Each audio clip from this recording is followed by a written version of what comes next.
Hello, everyone. Thank you for joining us this evening. Welcome to PH Awareness Month, Living Well Now and Beyond series with Team PH. I'm Katie Werner. I'm the program manager at Team PH. This event this evening will be led by Dr. Noah Greenspan.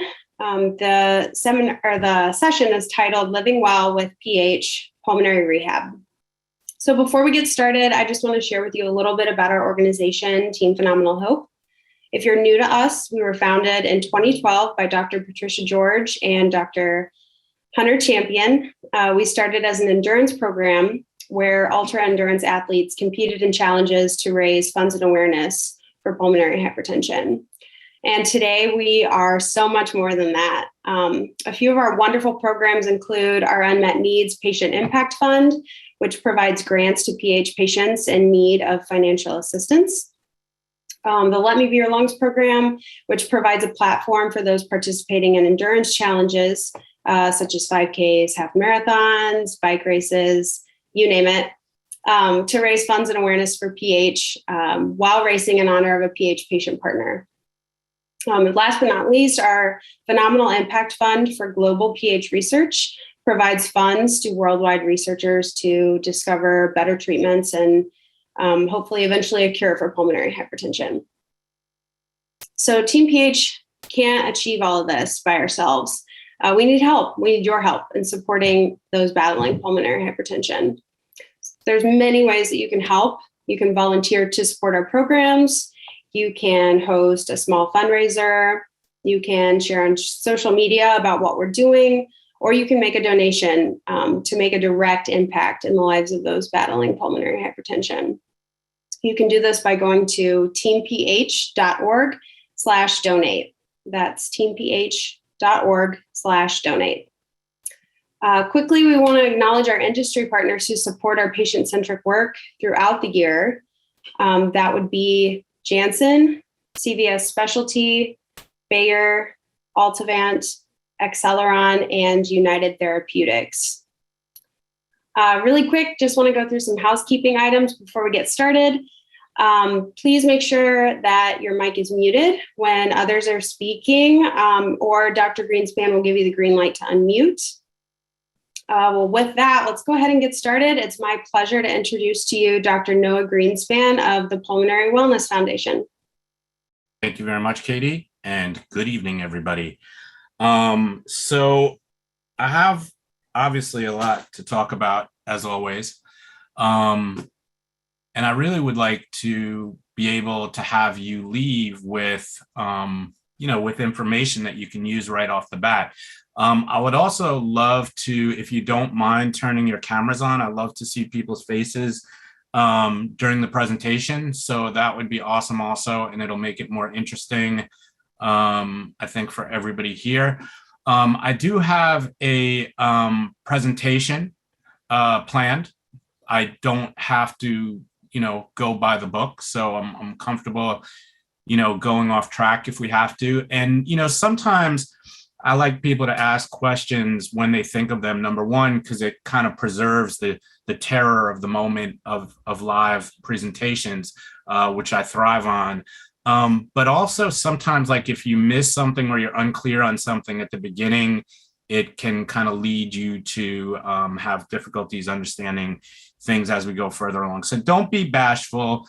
And then the only thing I would say is, try to make the questions sort of general, not like you were at your doctor's and they told you this, that, and the other thing. All right, so let's talk. My kind of trademark is ultimate pulmonary wellness, but my specialties are really cardiovascular disease, pulmonary disease, complex medical conditions. So complex either being very severe disease or injuries, or people with multiple medical conditions. And I started with COPD and the basics of pulmonary disease around 1992. And, then around 1995, we started dabbling in pulmonary fibrosis because I had a very benevolent mentor named Horatio Pineda. And believe it or not, pulmonary fibrosis led us to understand pulmonary hypertension better, and pulmonary hypertension helped us to understand POTS, and POTS helped us to understand other forms of autonomic dysfunction. And the sum total of everything I just said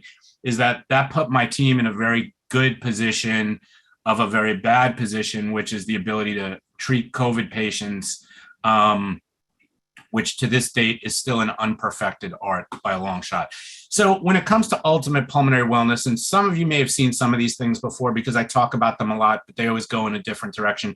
I think that people always want that silver bullet or that magic pill or that kind of aromatherapy that's going to automatically, kind of clean up all their problems, and they're going to wake up and not have pulmonary hypertension anymore, or not be short of breath, or not have activity intolerance.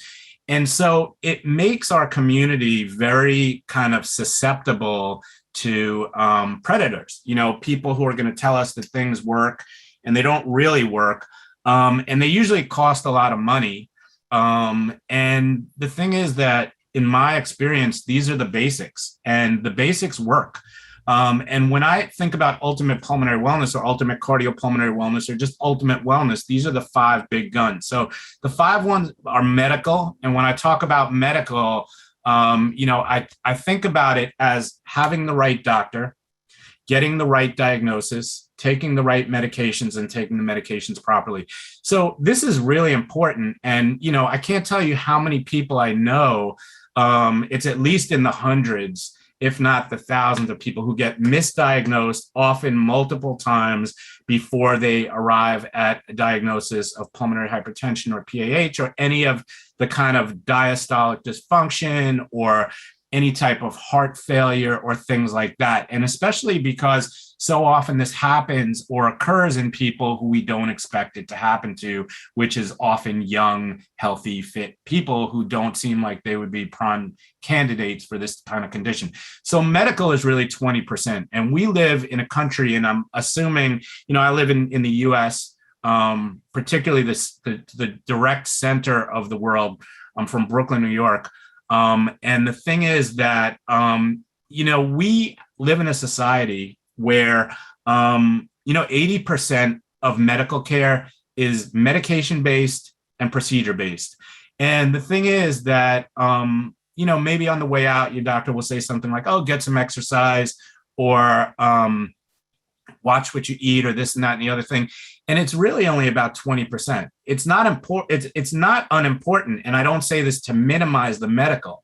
I say this to say, because the reason why I say this is because if medical is 90% of it, then that means we're reliant on other people to get better all the time. And we're reliant on the medical community for anything that we get. And my point in telling you all this is that there are absolutely positively things that you can do that will change your life absolutely and positively. And sometimes, it's like, these cooking shows where they give these chefs all the same ingredients, right? And they wind up coming up with totally different things. And we all have essentially the same ingredients, but what we do with those ingredients is going to be mainly what shapes your life. And again, I'm not minimizing medical, and I'm certainly not saying, wave your magic wand and everything will be okay.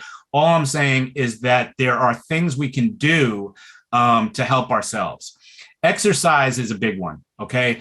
When we talk about shortness of breath or chest pain or dizziness or syncope, which is passing out, or pre-syncope and dizziness and all the things that, you've been gifted with a diagnosis of pulmonary hypertension, exercise is often a major challenge, right? Because who wants to move around or exercise when you can't breathe, or when your chest is screaming, or when you feel like you're going to pass out, right? Except that, like a baby who cries, if we give that pulmonary hypertension a bottle every time, and we say, okay, you can sit down, okay, you can put your legs up, okay, you can basically be like a slug and do nothing because that's comfortable for you, your body will adapt to that. And your body will adapt to that by, becoming more deconditioned. Your muscles will be less efficient.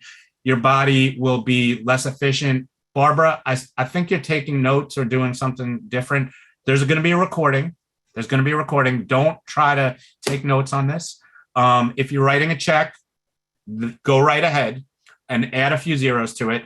But the idea is that, the idea is that our bodies get good at doing what we ask it to do. So if you ask it to sit on the couch, flip the remote, eat potato chips, that's what you get good at doing. And if you ask it to move, then that's what you get good at doing. But for many of us, when we can't breathe and we have chest pain, and we feel like every time we go from lying down to sitting up or sitting up to standing, we're going to pass out. Well, that doesn't really make it motivational for you to exercise. So we're going to talk about some strategies for that.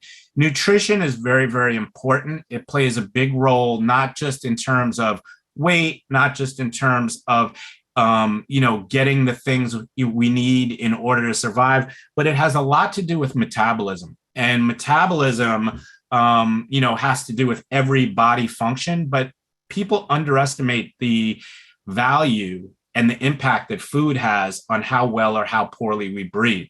And that comes from a mechanical aspect. So the aspect of our stomachs being full of food, blood being diverted to our stomachs when we eat, the stomach pushing up on the diaphragm, which makes it more difficult for the diaphragm to contract downward and more difficult for the lungs to come in, to expand rather, not to come in. Hopefully the lungs are still in. And that's also 1/5 of the equation. Stress, anxiety, and depression management. It's very stressful. It's very anxiety provoking to have a disease or a condition where shortness of breath is your number one symptom.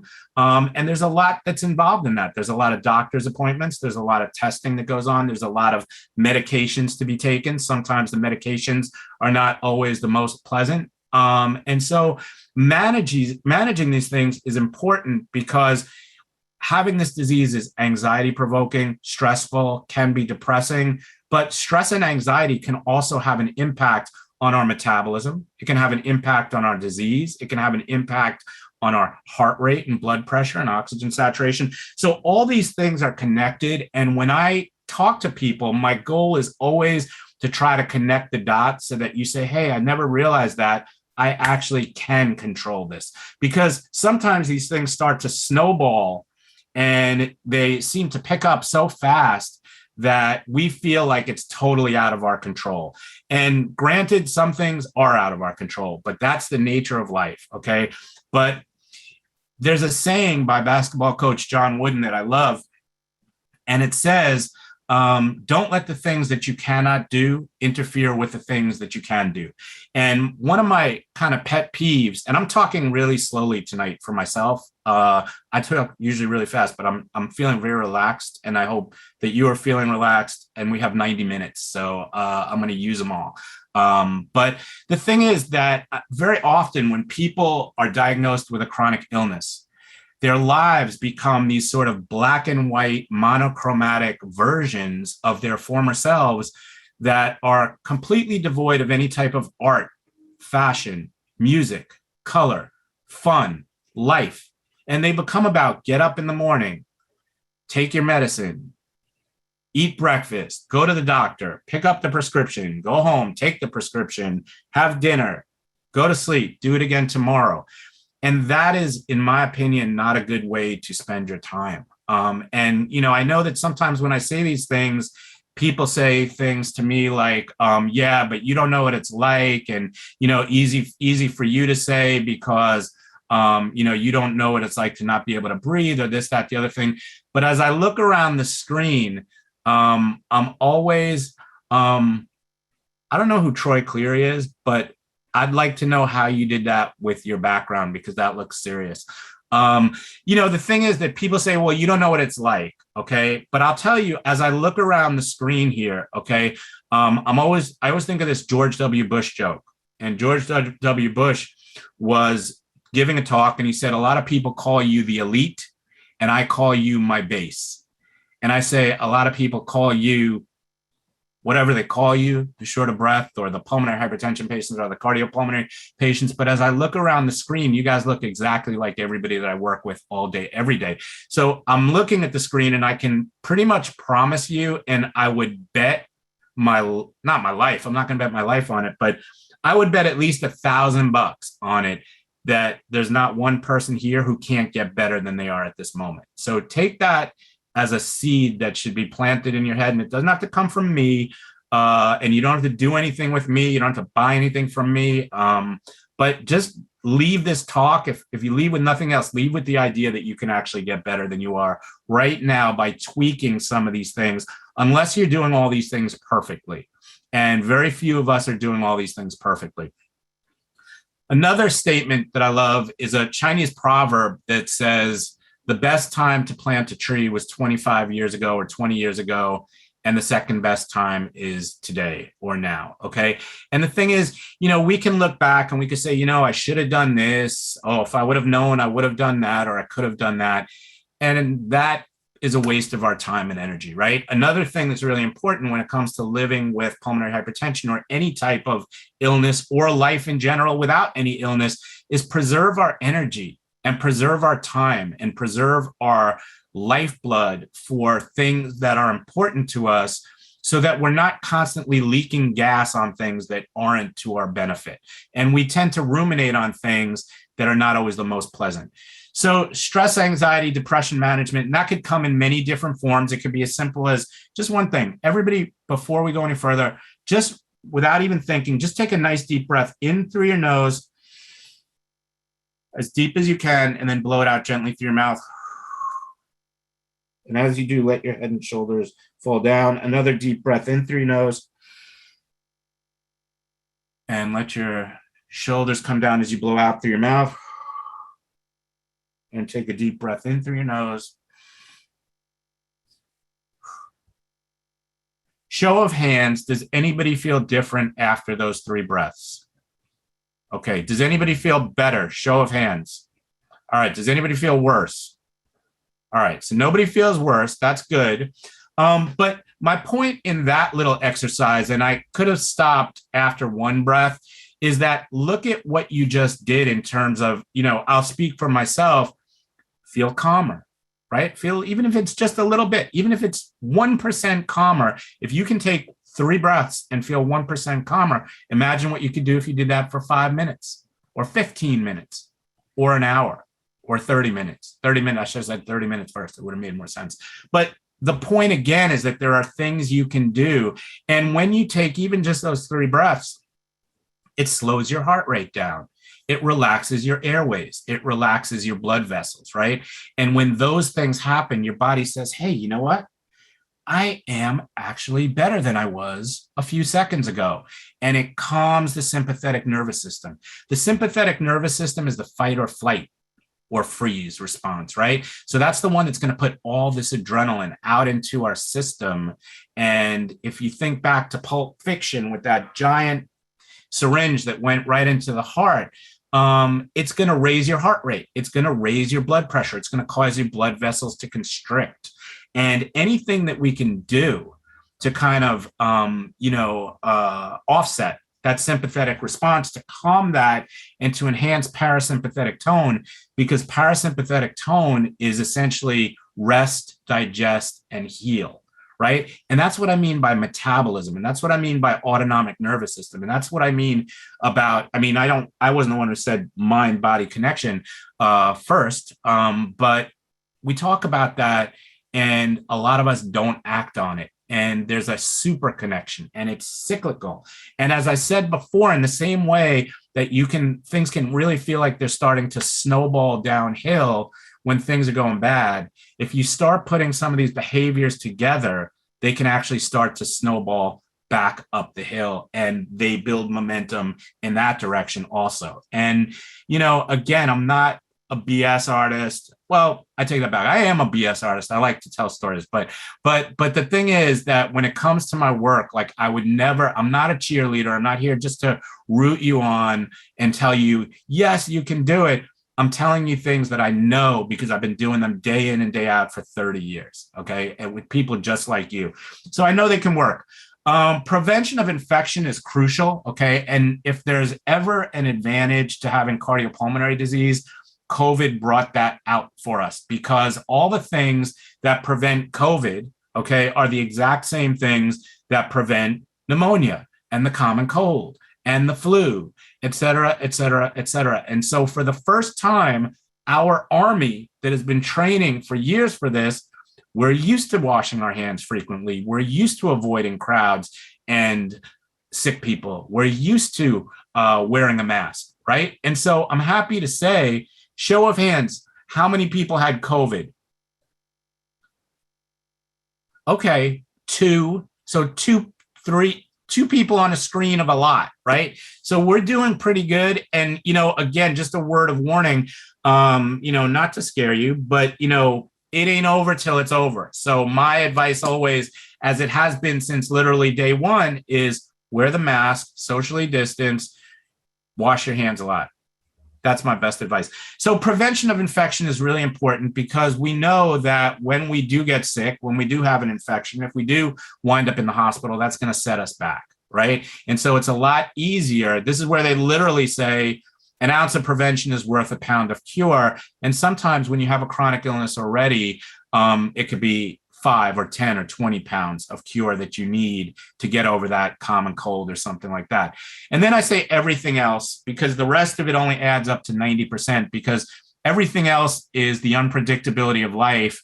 And it's like, well, you could do everything right and you could be walking in New York City and a brick could fall off a building and, well, there goes the rest of that stuff. Or you could step off the curb wrong and there goes the rest of that stuff. But again, medical care, in the case of PH and PAH and all these other types of heart conditions that are not coronary disease and that are not valvular disease and that are not arrhythmias, has to really come from the specialist, right? And that's where like the PH centers of excellence come in. That's where like it really pays, even if you have to travel, right? Because not every town or city is going to have a PH specialist. Okay. I'm in New York City. I know 5. Okay.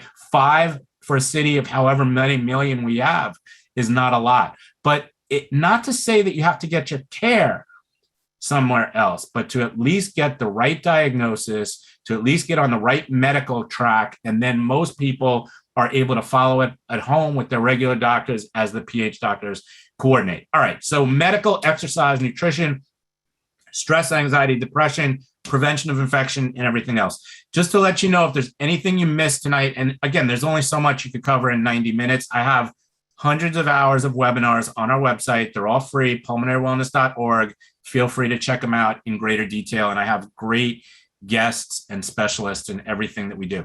All right. Any questions so far? Any questions, comments? Let me go to the chat. All right. Chat. Yay, KT. I don't know what that means. Let's move folks over to panelists. Okay. I don't see my camera control menu. Perhaps it is disabled by the host. Perhaps.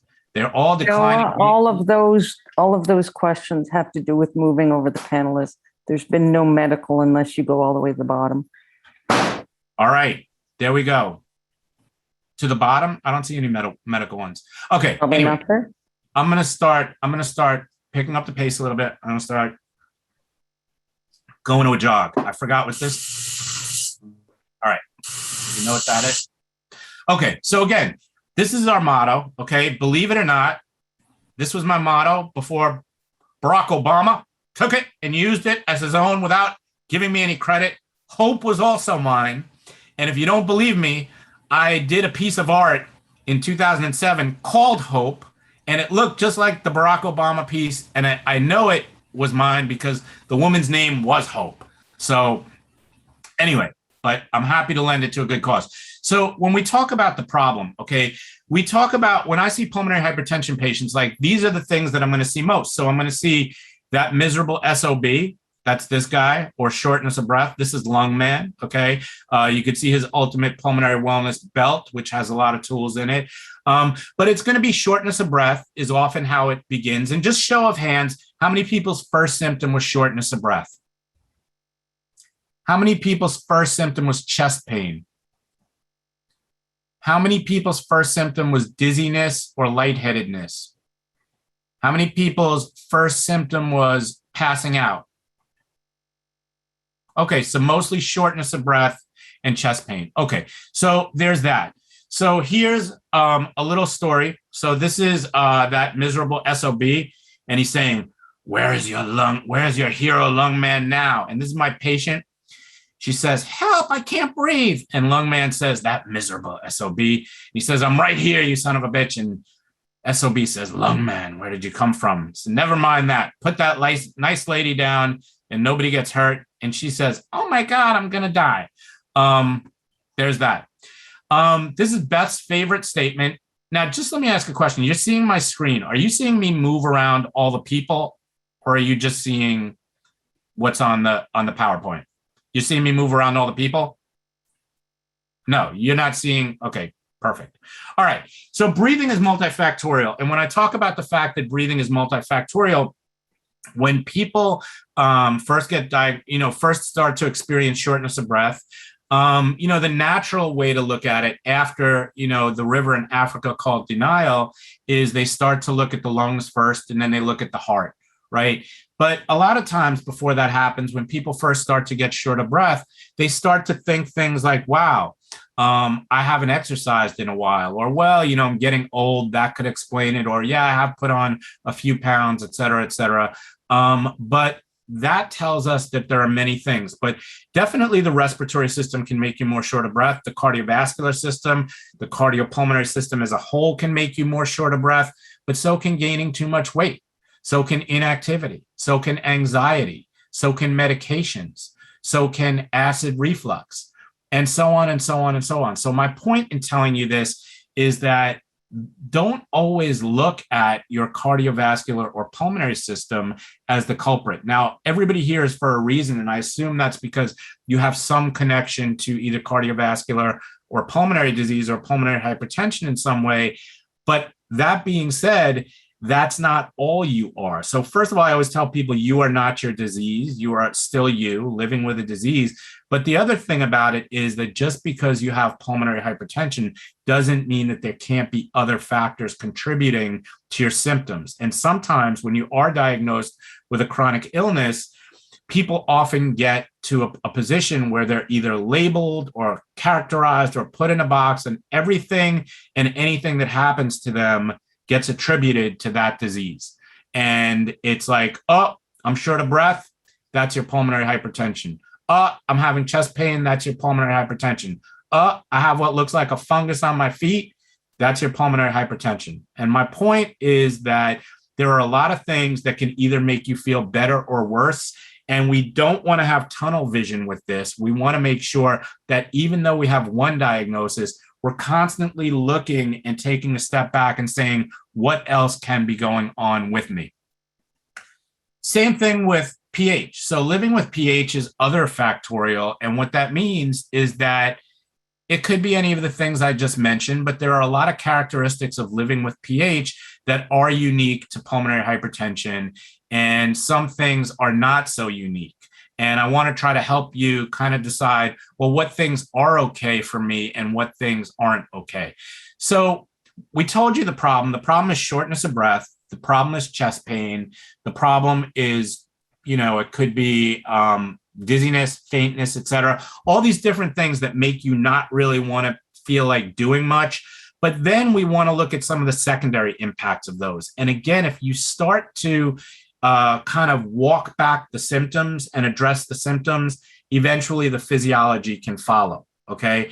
Again, not a cure-all, not to say, well, if you just do this, everything will be better. But symptoms often drive physiology. And if we can somehow manage symptoms while at the same time addressing physiology, both tend to get better. Any questions so far? Let's look at the chat.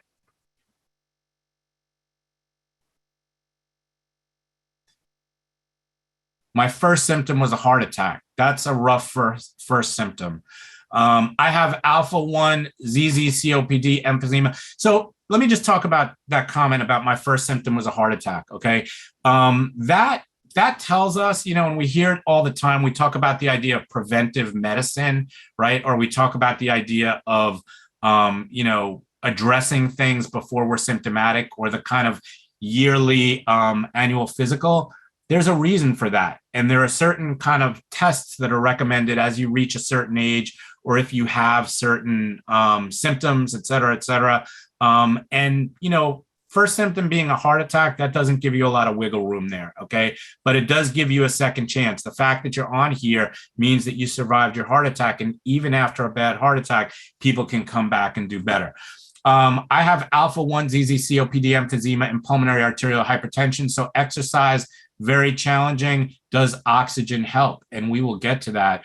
I am super biased towards using oxygen, and oxygen, in my experience, has been the way that we first got pulmonary fibrosis patients out of the well in 1995.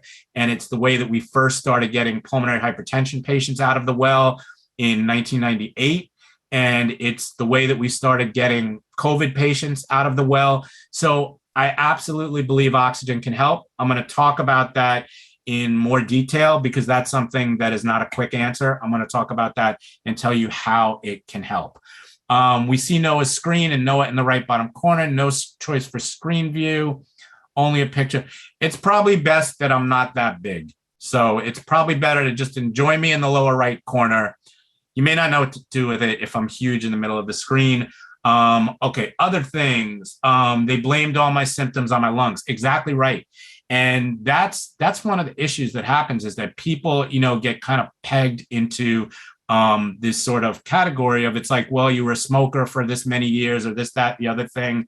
And it's got to be your lungs, but you have to look at the other things. So I don't mind telling you that 95% of what I know, I learned from watching House. Okay. Because watching House is a real education in medicine and differential diagnosis.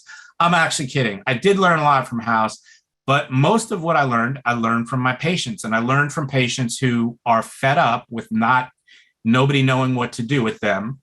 And basically who are willing to act as human guinea pigs to allow us to experiment. And I don't say that, and in the beginning, it was tough and it was scary with some of our patients, but we had some really game patients. And, I don't know if any of you know Chloe Tempchin, singer-songwriter, pulmonary hypertension patient, heart attack survivor, and PH advocate and lung transplant recipient. Okay.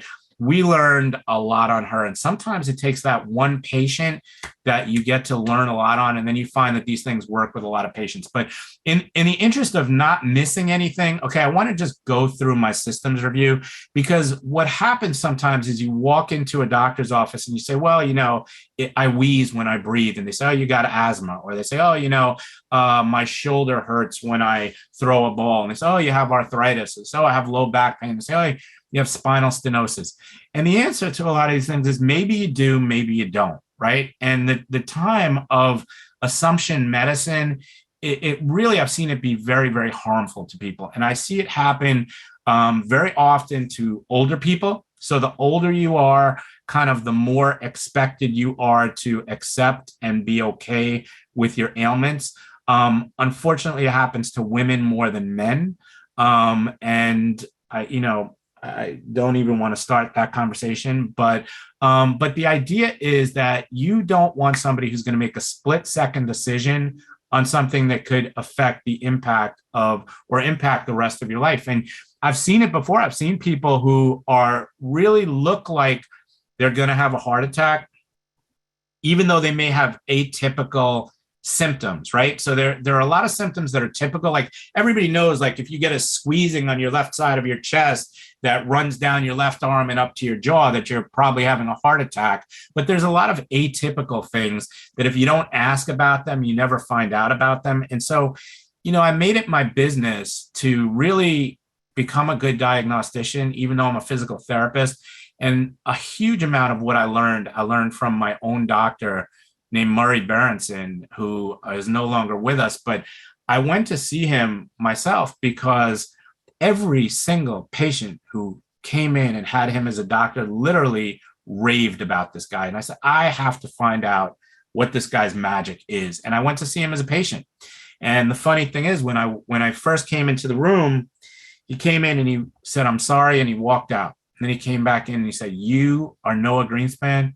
I said, yes, I'm Noah Greenspan. He said, I expected Noah Greenspan to be a 60-year-old man. He said, I have been hearing your name for the past 15 years. And this guy's evaluation of me was like being it was like being taught by the master.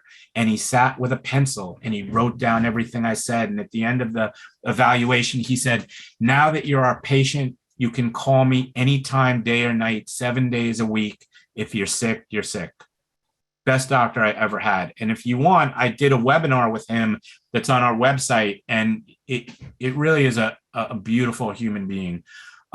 So let me just tell you what a systems review is, and you can think about, how many of your doctors do this or how much time people spend with you. But I usually set aside about an hour and a half when I see a patient for the first time.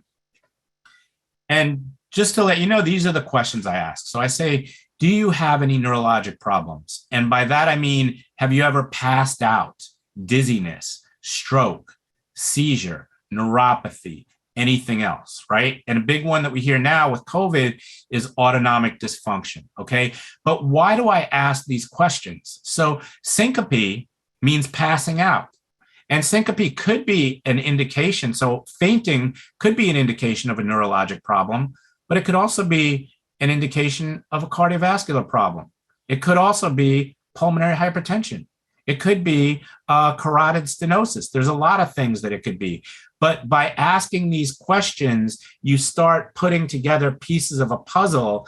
And when you think about a jigsaw puzzle, imagine you're doing one puzzle, except there's all these other potential pieces of other puzzles. So not only are you trying to find the pieces that go with your puzzle and show you the clear picture, you're also trying to get rid of all these other puzzle pieces that don't have anything to do with your case. And that's the first time I ever said that and thought of it, but I think it works in this situation. So you tell me you're dizzy, right? So if somebody says, yeah, I passed out, I want to know more about that, right? And the things I want to know.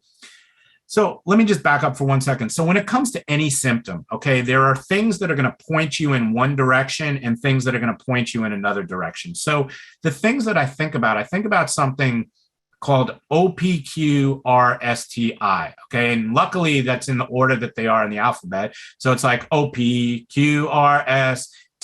and then the only outlier is I.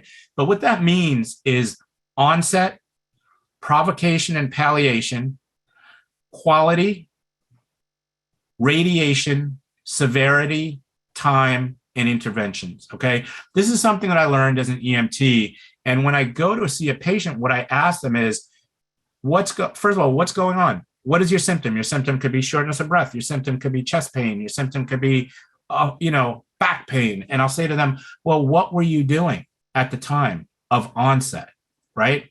Well, I was out and I was shoveling snow, and next thing I knew, I was short of breath and I felt this pressure in my chest and I felt like I was going to pass out. Well, what'd you do? I sat down on a snowbank for a few minutes, caught my breath, and then I went inside the house and had hot cocoa with marshmallows. Okay, that's onset. Provocation, is there anything that makes your symptoms worse? Palliation, is there anything that makes your symptoms better?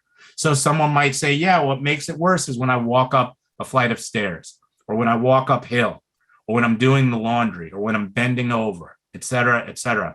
And what makes it better? Well, it might be when I take a puff of my inhaler, or when I take my blood pressure medication, or when I sit down and rest and put my feet up. But that's provocation and palliation. Q is quality, because quality is very important, especially when it comes to chest pain and pressure. So between the neck and the belt, we have a lot of systems. We have the cardiovascular system, we have the respiratory system, we have the GI system. And one of the challenges of all that is that a lot of these systems can produce similar symptoms, right? And I'll tell you what I say all the time, which is that, if you are having chest pain or pressure or epigastric pain, and you say, well, it's probably that bean burrito that I had for lunch, but it actually turns out to be your heart, well, we have a problem, okay? If you say, well, it's probably my heart, I better take precautions and go to the hospital, and it turns out to be the bean burrito that you had for lunch, well, then everybody could have a good laugh, okay? But my advice is always err on the side of caution. So P is provocation and palliation. Q is quality. And quality means, is it sharp or dull? Is it squeezing? Is it pressing? Is it pulling? Is it shearing? Because if somebody says, I'm having this sharp pain right in my chest, it feels like someone's stabbing me with a knife or sticking me with a needle. Well, that doesn't point to the heart. Okay. But there are certain sensations, and this is not an absolute, right? There's overlap in all these things, but you should just get the idea that pulmonary hypertension or PAH is going to give you a different sensation than, let's say, asthma or COPD or coronary insufficiency. Some of them may be the same. So don't get the idea that it's like, well, it's sharp, it can't possibly be this or that, but there are some basics that we know. And then in terms of R radiation, so is it staying in one spot? Is it moving down your left arm? Is it going to your chin and jaw? Is it going around to your back? Because some of those things are atypical symptoms, and particularly women more than men have atypical symptoms of heart trouble. Same thing, diabetics don't always feel heart trouble in the right way, or in the same, not in the right way, in the classic way that we think of. S is severity. So on a scale of 1 to 10, how bad is it? So if walking up the stairs usually brings you to a position of 3 out of 10 shortness of breath, and now in the last couple of weeks, it's been up to a 5 or 6, something's changing, right? Or if, you used to be able to walk up 3 flights of stairs before you get short of breath, but now you can only walk up 2 flights of stairs before you get short of breath. Something is changing. And trends are more important than any one symptom or any one number combined. So are things progressing for the better? Are things progressing for the worse? And again, it's always better to get care earlier. T is timing. So is your discomfort constant or intermittent? And how long does it last? Again, some of these things will point to one condition versus another. And then I is intervention. So when I got here, what did you do for your symptoms so far? Any questions so far? Okay, so I'm going to just run through this quickly. Do you have any neurologic problems? Have you ever passed out, dizziness, stroke, seizure, neuropathy? And if you did pass out before, or you do get dizzy, I want to know the situation surrounding it. So if you say to me, well, it was a hot summer day and I hadn't been out of the house for a while, but my family was having an outdoor picnic and softball game. I had had 4 beers and I hadn't had anything to eat. And I got into the softball game, and next thing I know, I was on the pitcher's mound lying on my back. We can look at things and say, well, the heat plays a role, and heat plays a role in pulmonary hypertension because the effect of heat is it's going to dilate your peripheral blood vessels, meaning it's going to push the blood out to the skin, and it's not going to be in the core where we want it. Hydration plays a role because we have something that we think of as total plasma volume, and the more fluid and the more hydrated you are, the greater plasma volume. And that can be a plus because the more plasma volume you have, the more blood, the more venous return. But it can also be a minus because if you have too much fluid on and you have too much plasma, well, that's going to make your heart work harder, and that's going to, put a greater strain on your overall body. So I want to get the details of these things. HEENT is head, eyes, ears, nose, throat. And I'll say, do you get a lot of headaches? For the person that says, I never get a headache. I've never had a headache in my life. My next question is, do you give a lot of headaches? Because usually the people who don't get any headaches are usually the ones that give the headaches. Do you have double vision or blurry vision, cataracts or glaucoma, glasses or contacts? Is your hearing okay? Do you have any ringing in the ears? What about vertigo? So vertigo is the room spinning, right? That's different than, whoa, I feel a little bit lightheaded, or whoa, I feel a little bit woozy, or whoa, I feel like I'm going to pass out. And all these different things can come from different conditions. And by understanding what's causing them, you can have an impact on improving them. Do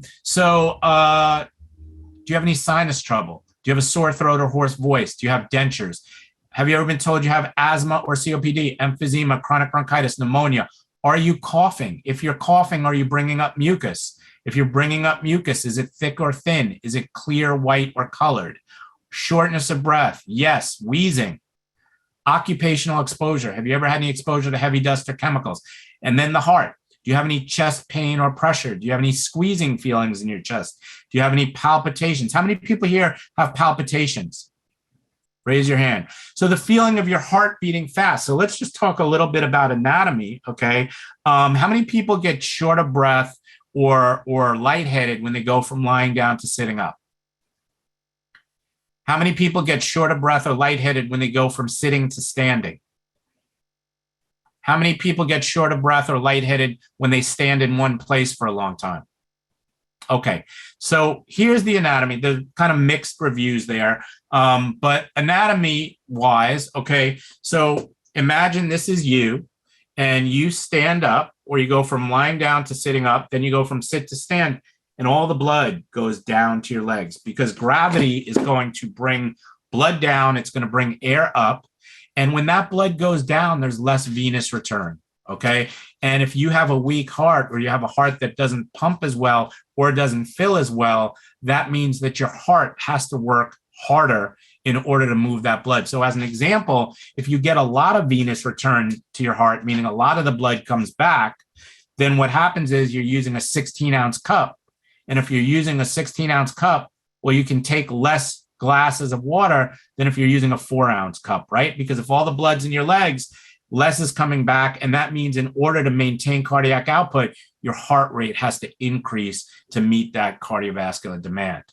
Other things, this is very important. When you lie in bed at night, are you able to lie flat? And are you ever awakened by shortness of breath? Because these things also have a lot to do with fluid balance and blood balance and bringing, the blood back to the core, and it can have an impact on the heart and the lungs as well. Do your feet swell? Have you ever been told you have coronary artery disease, congestive heart failure? Have you ever had a heart attack? High blood pressure, high cholesterol, pulmonary hypertension, arrhythmia. And then again, for each one of these, if the answer is yes or I'm not sure, then we have to dig deeper and get the answers to those questions and go further. Do you have any stomach problems? Okay. Do you have any urinary problems? Do you have any vascular or circulation problems? Blood disorders, thyroid trouble, diabetes, osteoporosis, skin problems? Do you have any musculoskeletal problems, joint swelling, stiffness, pain, arthritis? Are you depressed? Are you anxious?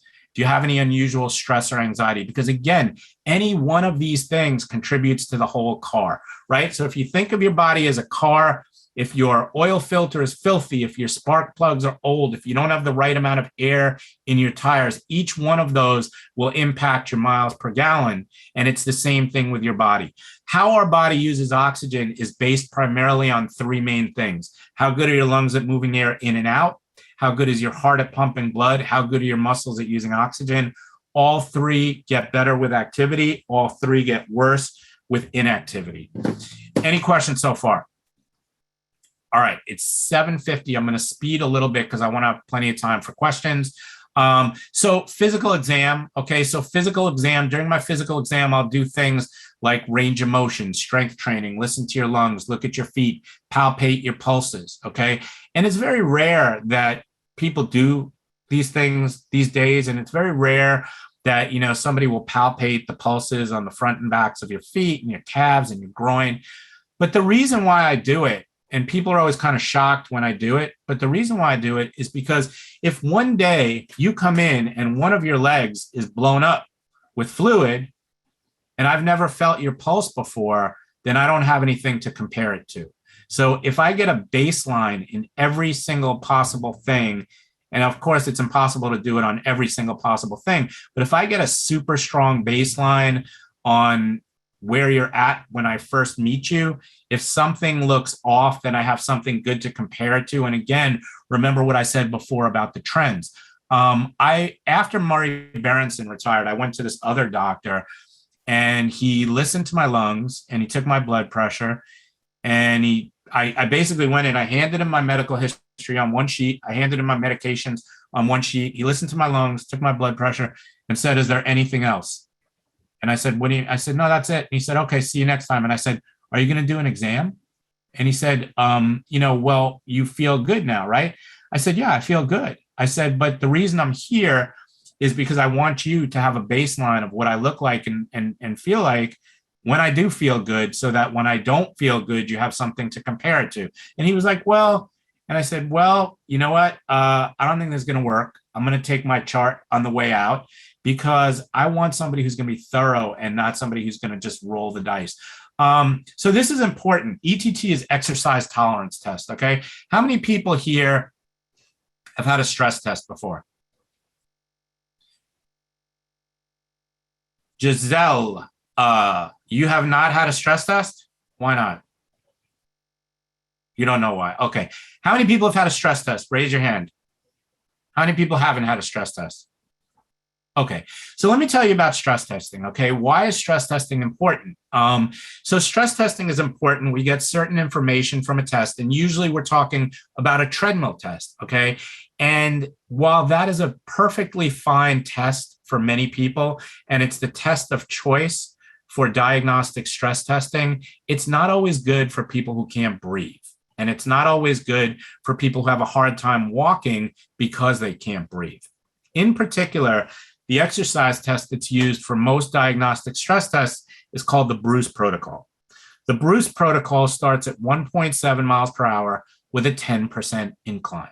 Okay. So for most people, it's at least pretty quick, and it's walking up a big hill.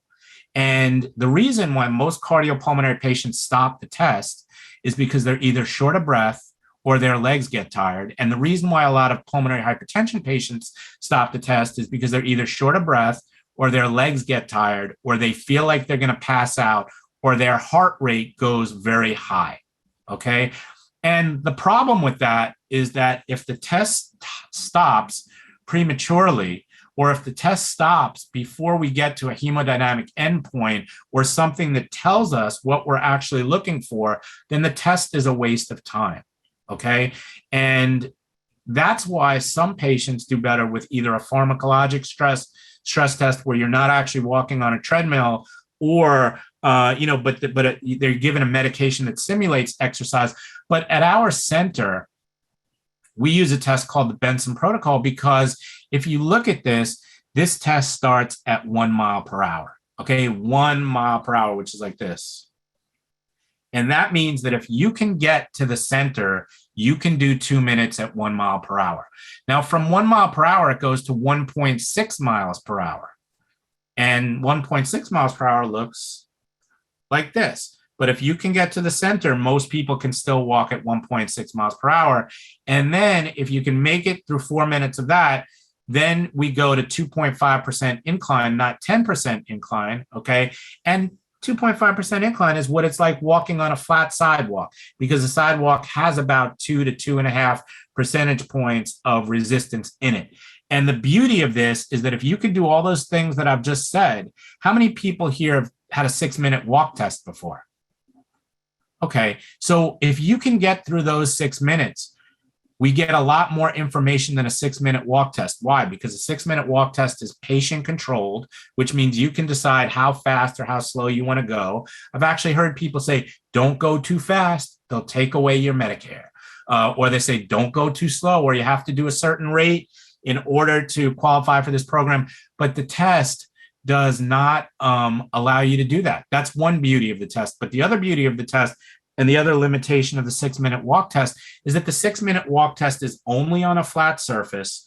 Unfortunately, and this should not be the case, but the 6-minute walk test is done differently depending upon where you go and who does it. And if there's no standardization of the protocol, then the results are kind of moot, okay? Or if a different person does it every time.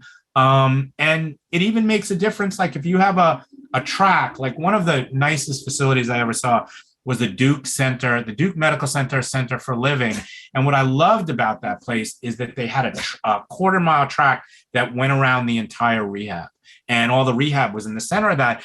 And the beauty of that for me was that we tell people to go out and walk, but here walking was actually a part of the rehab. And that's really a great thing, because it's different to walk outside than it is to walk on a treadmill. And I hear that from people all the time. There's benefit to both, and there's huge advantage to walking on a treadmill, but there's also advantages to walking. But anyway, the point is, a lot of times, like if you're scheduled for a stress test or ideally a stress echo, what you should ask your doctor is it possible, or would it be beneficial for me to have a pharmacologic test because I really can't walk a quarter block without getting short of breath. And why have a test that's going to make you uncomfortable if it's not even going to get the information that you need? Food for thought. I'm not telling you what you should or shouldn't do. I'm telling you what you could possibly do that might make your life a little bit better. All right. Wait, I lost my presentation. Okay. Exercise prescription is going to be based upon what we find in our exercise test. And these are the things that you can modify. So these are the variables that you can modify when it comes to exercise. You can modify the frequency. So how often do you exercise? You can modify the intensity. How hard do you exercise? The time, how long do you exercise? And the type of exercise. So what type of exercise do you do? So fit, very easy, convenient way of doing it. So how many times a week, show of hands, are we supposed to exercise?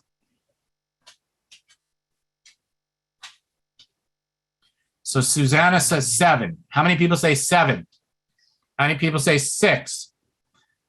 5, 4, 3, 2, 1. Blast off.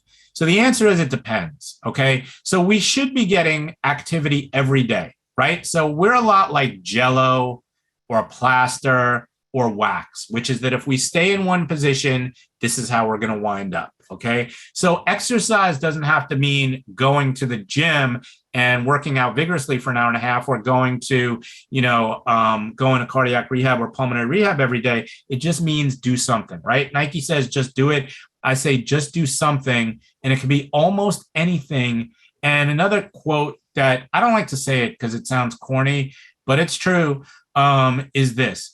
The best exercise is whatever exercise you're going to do. So if you hate the treadmill, don't buy a treadmill because it will quickly become clogged with your clothing, your backpack from work, from school, your towels as they dry. So whatever it is, and there's no one exercise that's going to be best for everybody.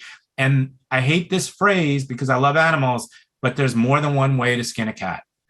And I got to think of a better way to say that one without sounding like Hannibal Lecter. Okay, so what does our program include and what do I think is a complete program?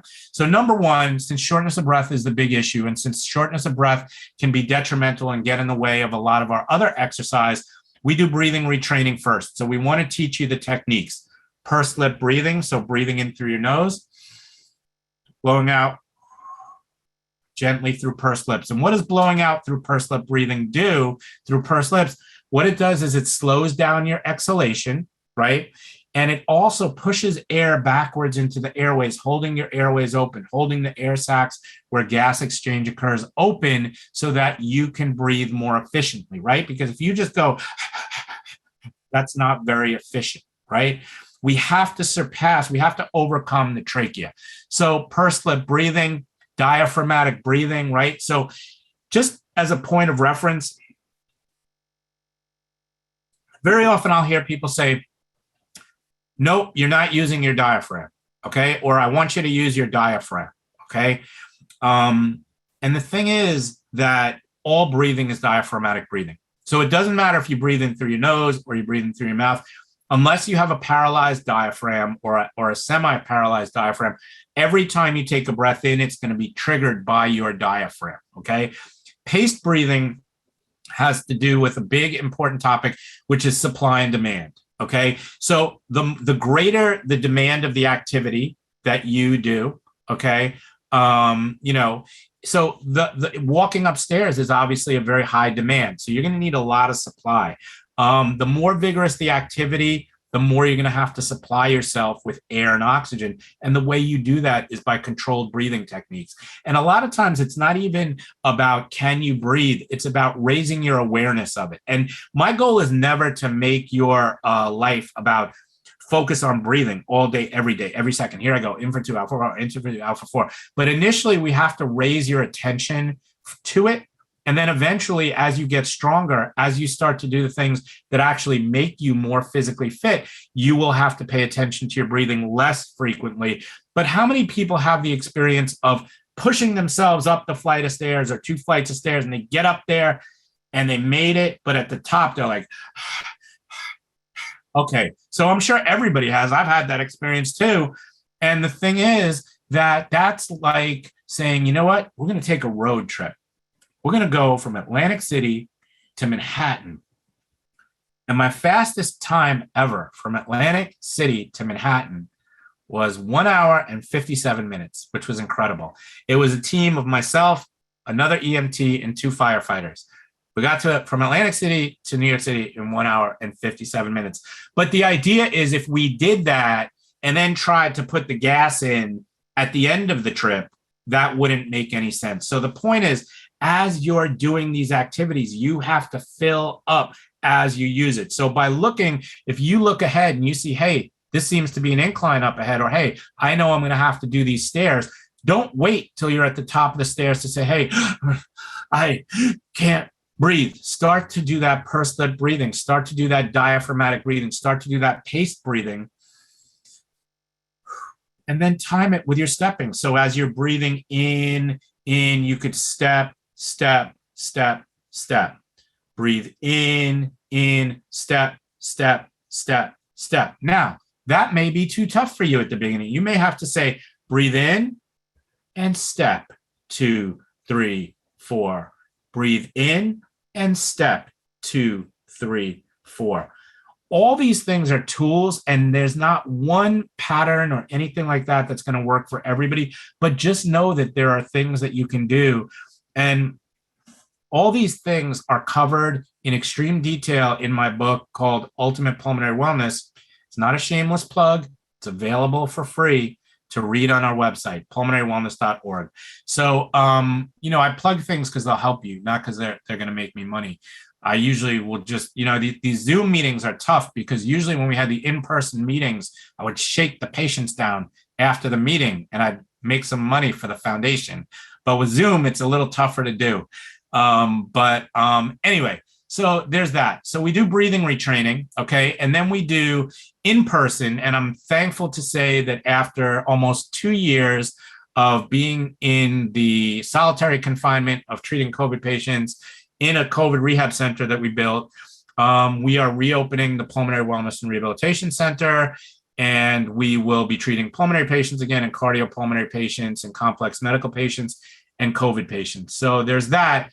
But in person, these are our benefits. It's monitored exercise. It's closely monitored exercise. So as our patients exercise, we have them hooked up to an EKG the whole time so we can look at their heart rate and rhythm on the monitor.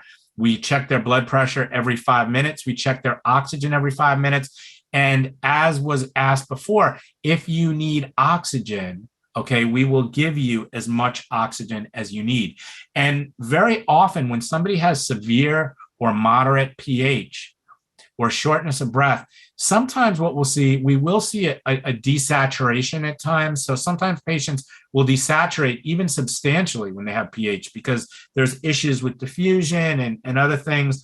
But the other thing is that sometimes even when somebody doesn't desaturate, we can still see improvement from oxygen. And it's an off-label use, right? And nobody is going to get approved for oxygen if you say their oxygen is 97%.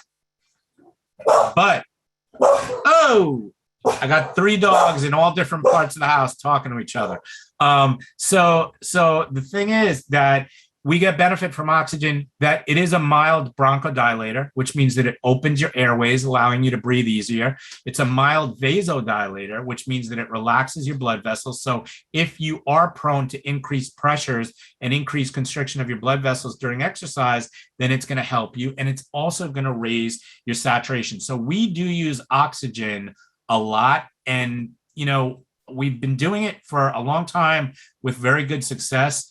And we've never been good at studying it. Like my team is really smart and creative when it comes to the clinical stuff, really stupid and remedial when it comes to the research. But I'm happy to say that through COVID, I have met a brilliant research partner, and we are going to put out a lot of stuff related to our pH work over the next several months and years, hopefully, that will be helpful to people.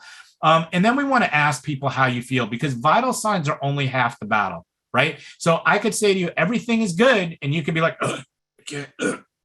so we ask you how you feel. And I do see there's hands up. I do see there's questions. I'm going to stay. There's going to be a lot of time for that. I'm just realizing I have to push through this, and then I'll answer as many questions as you want. I have to be done by 11 though, New York time. When it comes to how you feel, we'll ask people about rating of perceived exertion. So this is your perception of how hard are you working. And we'll say, is it very, very light? Is it very light? Is it very, what? Two very lights here? Something's wrong. So this should be very, very light, fairly light, somewhat hard, very, very light, fairly light, somewhat hard, very hard, and very, very hard. So this is even a valuable tool in itself. This was made based on 20-year-olds, right? And technically, the benefit of this, I'll just give you a very simple concept, is that technically by prediction, our peak heart rate should be able to be 220 minus your age. So if you think of a 20-year-old, your peak heart rate should be 200, right?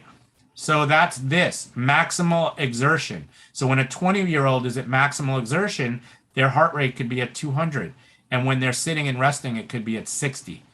Now, people with pulmonary hypertension or any type of cardiopulmonary condition may not respond like the normal cardiovascular system.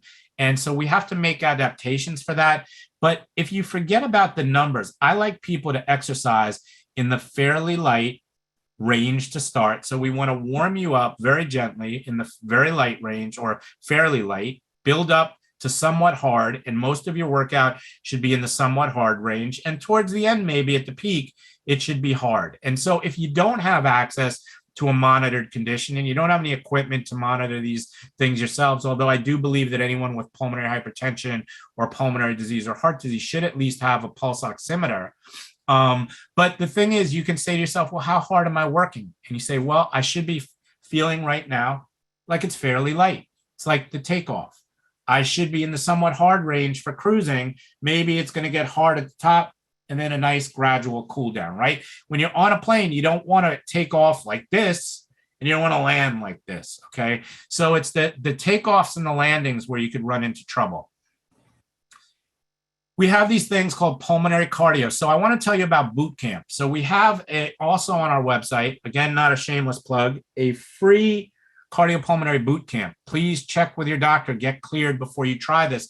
But the cardiopulmonary boot camp really covers everything that you need to know to live well with a respiratory disease. And I was hesitant to start a boot camp and have people exercising at home for a long time because they weren't monitored. And so I thought to myself, well, how are we going to make sure that people stay safe? And how are we going to make sure that they get the same results? Because when you see us in person, we're able to push you pretty vigorously because we're right there in front of you, kind of measuring your oxygen, measuring your blood pressure, measuring your heart rate and rhythm. And we also have cattle prods. So if you give us any trouble, we give you a minor shock, and that gets you up to the level that we want you to. But we were like, how are we going to accomplish these two goals at home? The solution to that was, instead of exercising 2 or 3 days a week, we have people exercise every day for 42 days. So it's a 42-day program, 42 days straight. You got to commit to it. It takes willpower. Just think of it like being on probation, okay? And the thing about it is that because it's every day, we're able to start at a very, very low level. The first day we start at 4 minutes of walking. And if you can't walk for 4 minutes, you do 2 minutes and 2 minutes. And if you can't walk for 2 minutes, you do a minute and a minute and a minute and a minute. That's it. You're done for the day. Okay. And when you do that, okay, we increase by a minute a day. And by the end of 42 days, you're walking 30 minutes. And I'm pretty sure, looking around this room, that everybody here can do that. Okay. But again, check with your doctor, safety first. We want to make sure that there's no surprises. But in terms of pulmonary or cardio, this is also called aerobic exercise. And aerobic exercise is the best for making your body better at using oxygen. So it's things like walking, treadmill, bicycle, upper body ergometer, which is this, new step, elliptical. And then in the boot camp, we have these things called walkabouts and arms up. So the walkabouts and arms up are virtual walks. And I want to just show you a sample of what that looks like. Here we go. It's only love.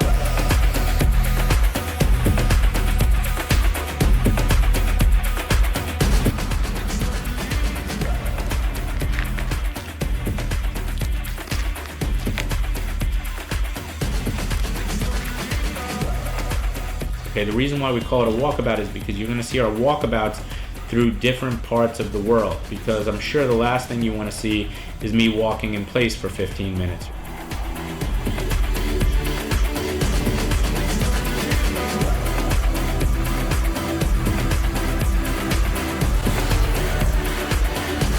We're going to give you access to beautiful scenery.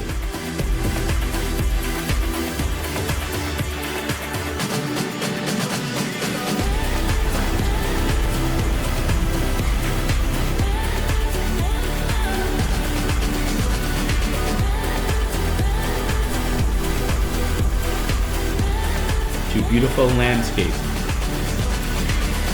to nature, to animals.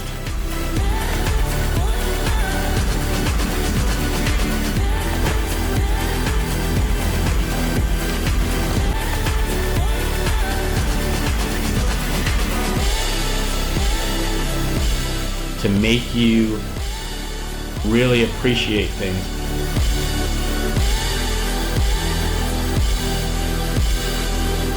To recognize that you are alive, okay? You are not this disease.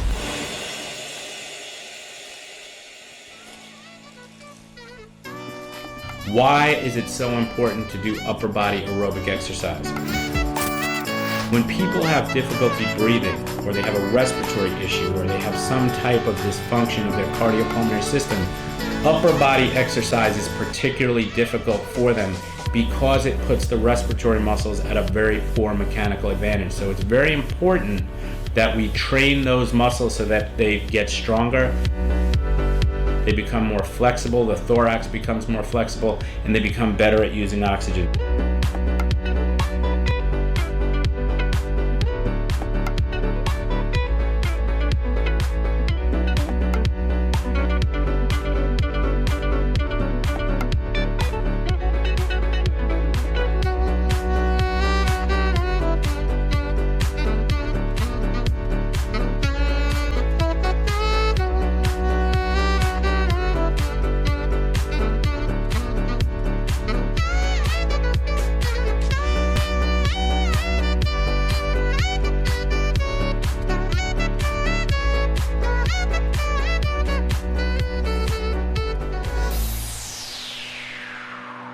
So today is the first day of arms up.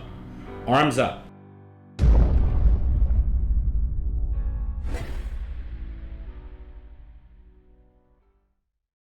So you could see that my team did a lot of psychotropics in the 60s. And the thing is that that's something you could do at home. And how many people, when they were watching that, thought back to a time when they were somewhere else? Or like reminded them of a trip they took or something like that. And those are films that my team and I shot all over the world.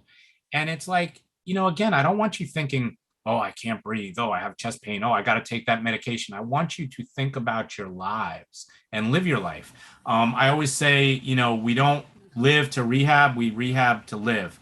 And that's something that I firmly believe. So that's one part of boot camp. That's one part of boot camp for the day. Let me just go to my next slide. It doesn't want to let me. And then we have something called BBFS, breathing, balance, flexibility, and strength. And the good news about all of these things is that a lot of people get this idea that like, oh, I don't do cardio. I don't want to lose too much muscle, right? Or like people say, I don't do strength training because I don't want to get too big. Like as if it happens overnight, next day you're going to be like, oh. But these are the things, if you do cardio, and you do breathing exercises and you do balance exercises and flexibility exercise and strength exercises, that is everything that you need, okay? But the beauty is that doesn't mean you have to do 7 things in a day, because even when you're doing balance exercises, you still get flexibility and strength benefits from it. You still get, breathing benefit from it. When you're doing flexibility exercise, you still get balance and strength exercise from it. And when you're doing strength training, you still get flexibility and breathing benefit from it. And when you're doing cardio, you get all of the above.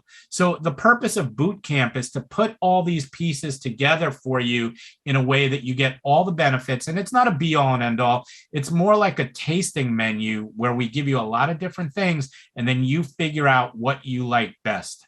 I'll show you an example of breathing balance, flexibility, and strength for just 2 minutes. So we wanted to create a program that would support the respiratory system in the best way that we can. So today I want to sort of go back to the basics.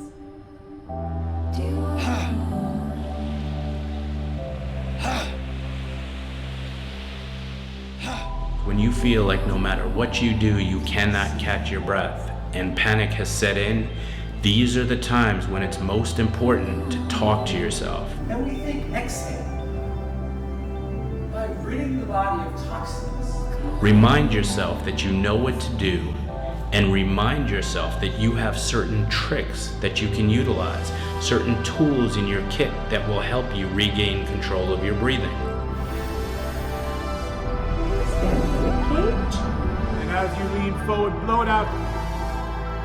Our goal is to break into that cycle by, number one, teaching you more effective breathing techniques. Breathing into the chest. One long breath all the way out. And I want you to breathe in. You want to do this about 4 times. And number two, teaching you how to exercise so that your body becomes more efficient, stronger, and better at using oxygen. Inhale.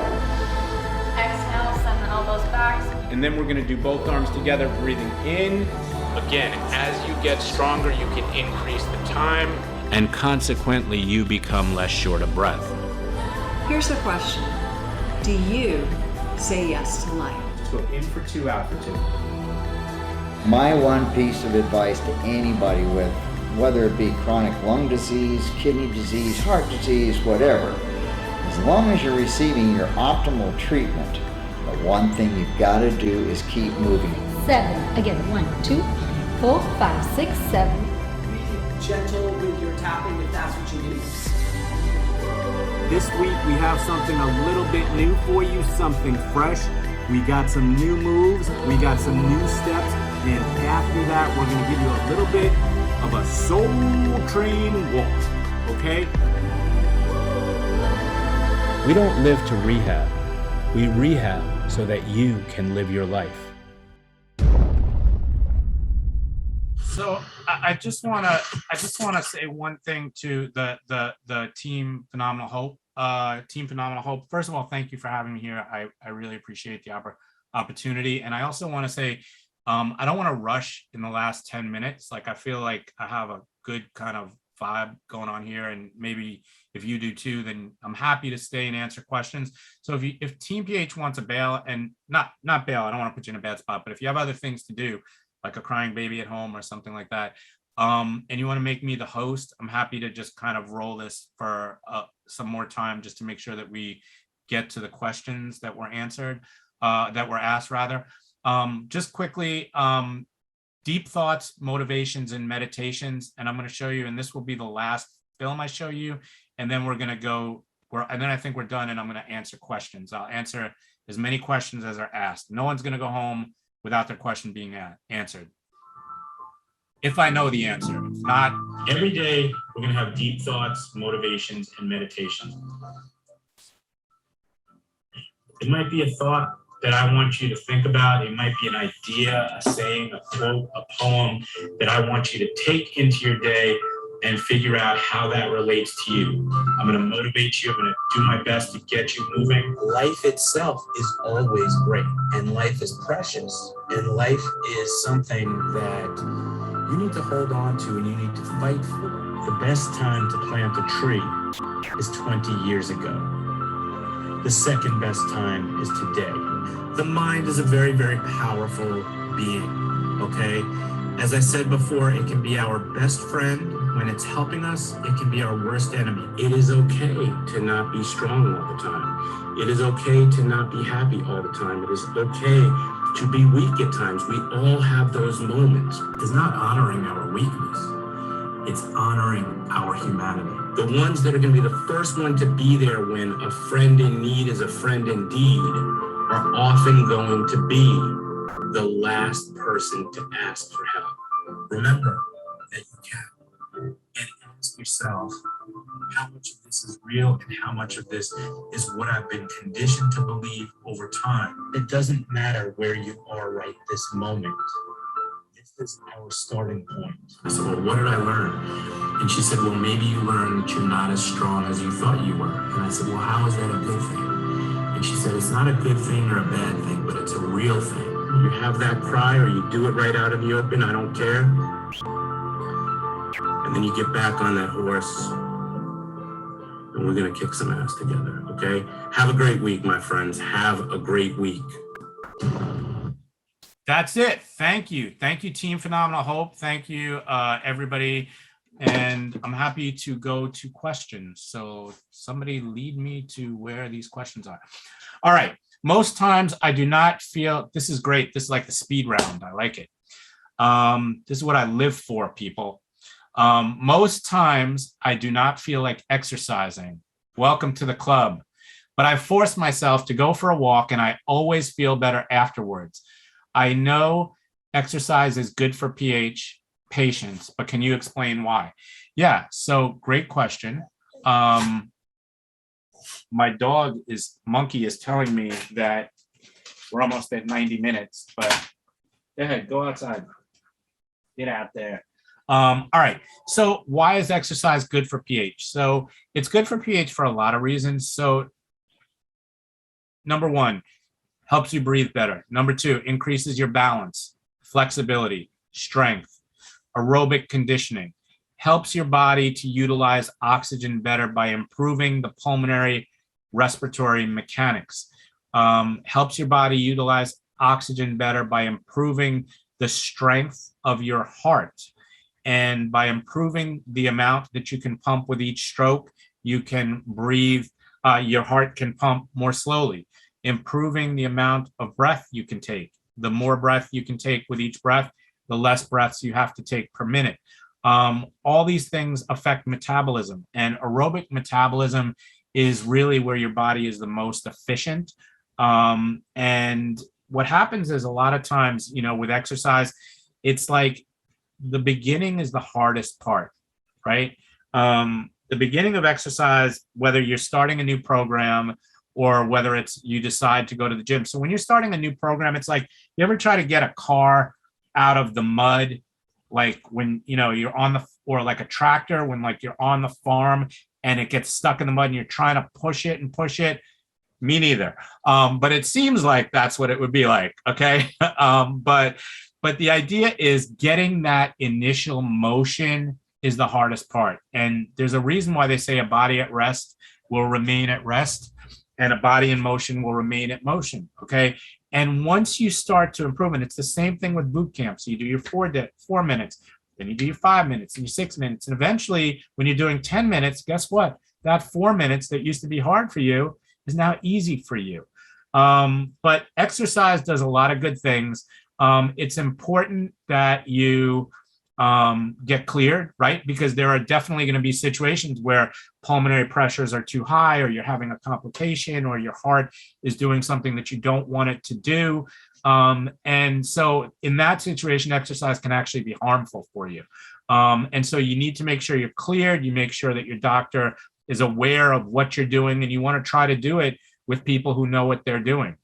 There's not a whole lot of rehab facilities that specialize in pulmonary hypertension or have the monitoring ability, but that's why a little education is very beneficial in knowing how to monitor yourself, at least to track changes.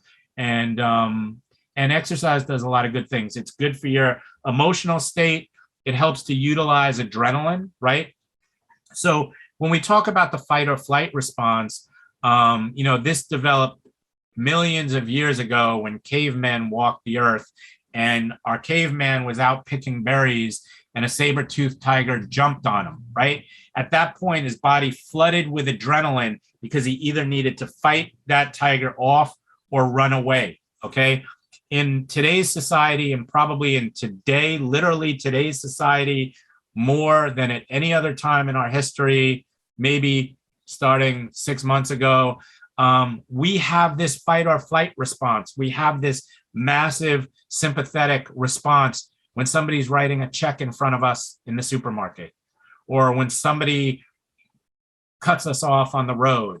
I saw something the other day that I thought was kind of funny. It said, the other day, I was stopped at a red light, and when the light turned green, the person in front of me didn't move right away. And then I waited a second, and they went. Like, imagine that, right? Because, like, especially in New York, it's like, we want you ready. We want you to be like, on your marks, get set. All right, go. But it also calms the sympathetic nervous system, right? And the sympathetic nervous system is very based in adrenaline. It's called the adrenergic system. And it's also based on inflammation. So inflammation causes an increase in sympathetic nervous system activity, and unwarranted sympathetic activity, meaning that, hey, somebody just, cut in front of you or didn't hold the door for you. That's not the time to have that adrenaline going into your system as if you were being attacked by a saber-toothed tiger, because then all the things I said before go in the opposite way. So your heart pumps faster. Your heart, can not pump as effectively. Your airways may constrict. Your blood vessels tighten. And all these things have an acute response, which is at the time when it's actually happening. But then there's a long-term effect, which is, it's like overuse, right? Your body is doing too much that's not commensurate to the activity that you're doing. So if you actually get mad, or, you actually run and exercise and your body puts out this adrenaline, well, as you're exercising, that's using up the adrenaline. But when it's just emotional, or when it's something that's disproportionate to the situation, then your body doesn't actually get the benefit of using that adrenaline. So long answer, but there's a lot of benefits to it. How do I know when I'm doing too much or too little exercise? Great question.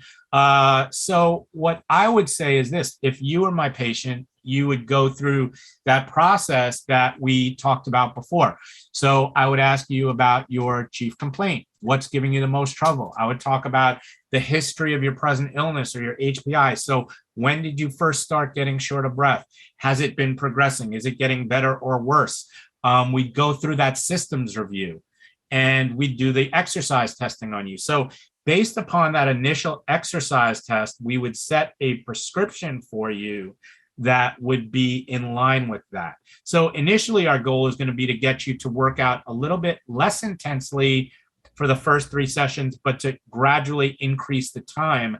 And as you get stronger, we'll increase time and intensity. Again, monitoring will help, right? Because we can set an appropriate heart rate limit for you. We want to set appropriate blood pressure limits for you. We want to set appropriate oxygen limits for you. And then again, we're going to use that RPE scale. So is it fairly light, somewhat hard, or hard? And that's where most of your exercise should be. So if it's very light or very, very light, well, you got to pick it up a little bit. But if it's hard or very very, very hard, now you're overdoing it. Okay. So the idea of no pain, no gain is not a winning strategy. I believe in a no setback approach. What numbers on my spirometry results show my lung function numbers? So if you mean spirometry, the spirometry is a part of a lung function test, so a pulmonary function test. I don't know if you're talking about like the incentive spirometer that they give you in the hospital that have the balls in it where you try to raise the balls up. So the thing is, though, when you look at a lung function number, or when people say, what is your, say I have 60% lung function, what they're usually referring to is the FEV1, which is the forced expiratory volume in 1 second. But when I look at it, okay, I think there's a way to have like a pencil tool or something like that on this. Let me look. Anyway, let me hold on 1 second. Let let me not go there because that's going to take a lot, but let me explain it very simply. Okay. So when you're doing your pulmonary function test, you're breathing in and out, you're breathing in and out, you're breathing in and out. And then they ask you to take the deepest breath in, and then they ask you to blow it out as hard and as fast as you can. And then you go back to normal breathing, right? So this resting breathing is called tidal volume, right? So it's like the up and down, in and out, in and out, in and out. That deepest breath in is the amount of air that you can breathe in above normal, right? So that there's something called the inspiratory reserve volume. Let me make it simple. I feel it getting too complex in my head, but essentially the things that I look at, I'll look at vital capacity. And what vital capacity is how much air can you breathe in from maximal exhalation to maximal inhalation. So there's always going to be some air left in the lungs, which is called the residual volume. And then from your deepest exhalation out to your deepest inhale in, this is your vital capacity, or what I call coast to coast.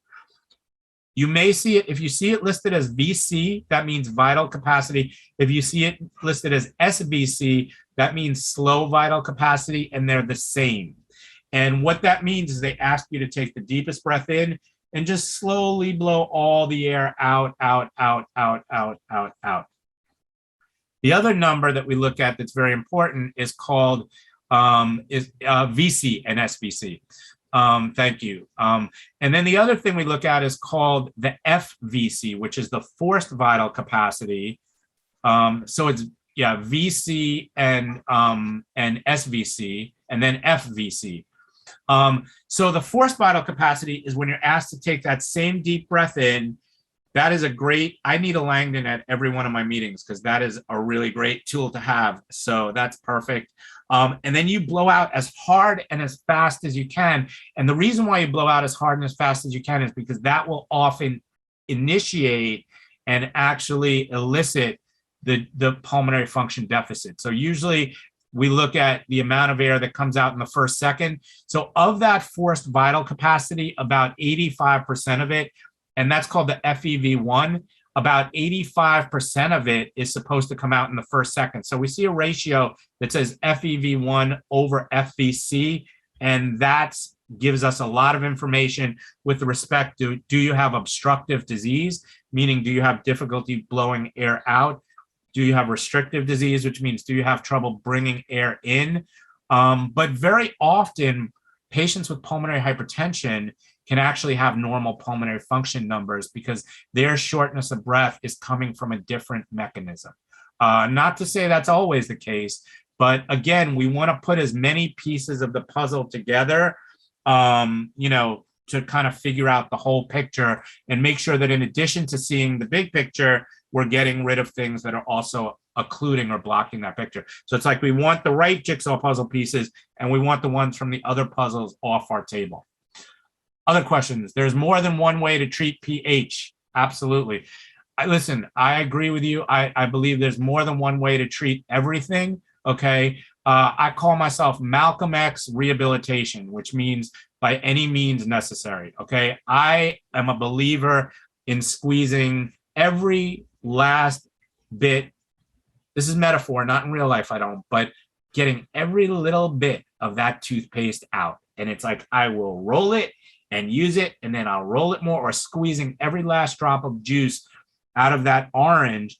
And the thing is that not all things will work for all people. So what happens is, somebody comes in and we start with the basics, right? But something may not work for you. Okay. And if it doesn't work for you, we keep tinkering and we keep tinkering until we find something that works for you. And there's very few people who we can't find anything for. Thank you for that. Other questions?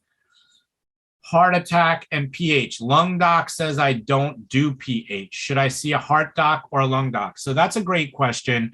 And the answer is it depends, because very often, depending upon where you are, geographically, and sometimes even geographically, depending upon what hospital you go to, sometimes the heart doctors will treat pH.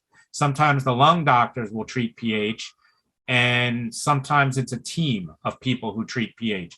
So if your doctor tells you he doesn't do pH, Well, again, that's one of those puzzle pieces we don't need, right? We're trying to build the Eiffel Tower. That's the Empire State Building. Take it out. Find somebody who specifically treats pH, because not every doctor who treats heart disease can treat pH. It's all connected, but it's, I would just look for the best doctor who specializes in pH, or I would go to the closest center of excellence. And when you plug into a center of excellence, they make sure that you get to all the people that you need. So that answer is it depends. You just want the best person. It doesn't matter what their specific specialty is, as long as they're good at pH. I sometimes have good O2 sats, but feel short of breath. Question I get asked all the time. Okay.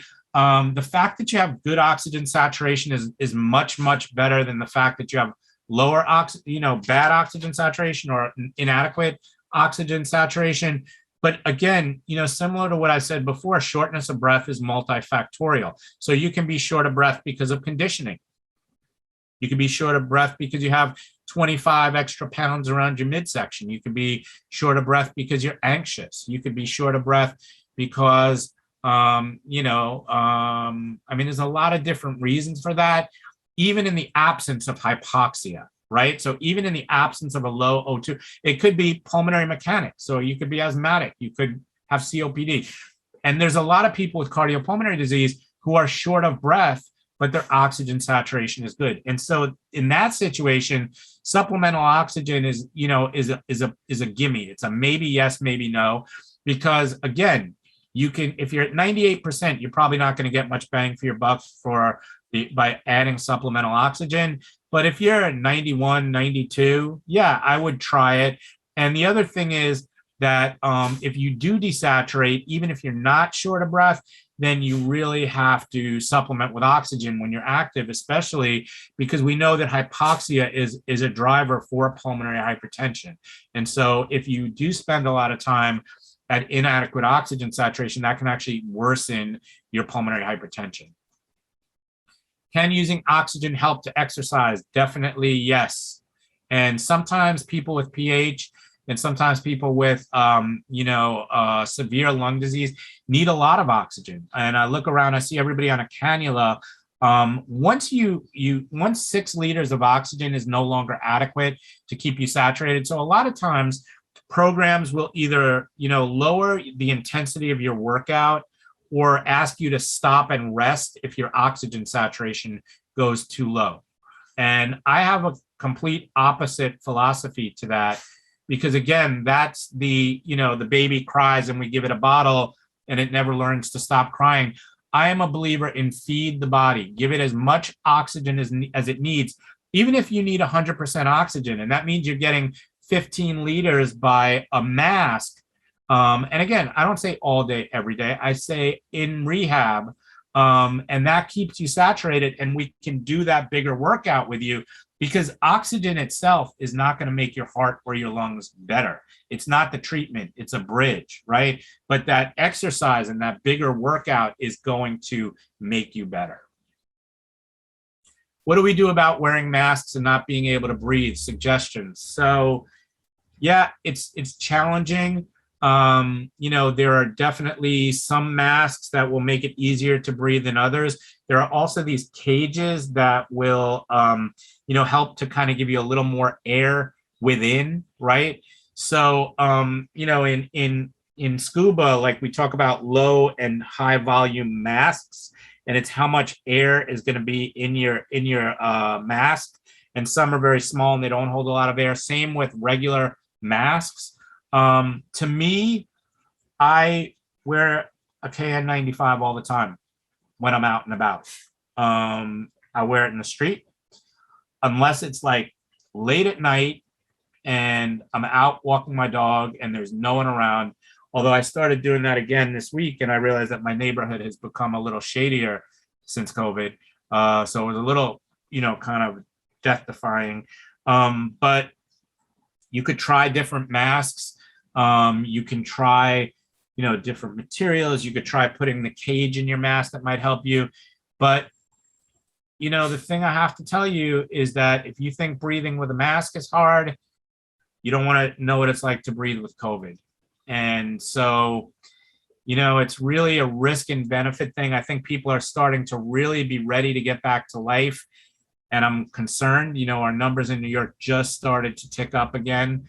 Especially we're now open to international travel. I would say, do the best you can. But I'm a strong believer in wearing masks, even if it makes you a little bit uncomfortable. Sorry to say that. Zephyr valve treatment for COPD. Love it. I think it's the greatest thing to happen to COPD patients in my entire career of 30 years, because up until recently, they'd give you anticholinergic and a beta-2 agonist, or they give you a beta-2 agonist and an anticholinergic, and they just keep changing the combinations of the same medicine. So it's like, you want chocolate and peanut butter or peanut butter and chocolate?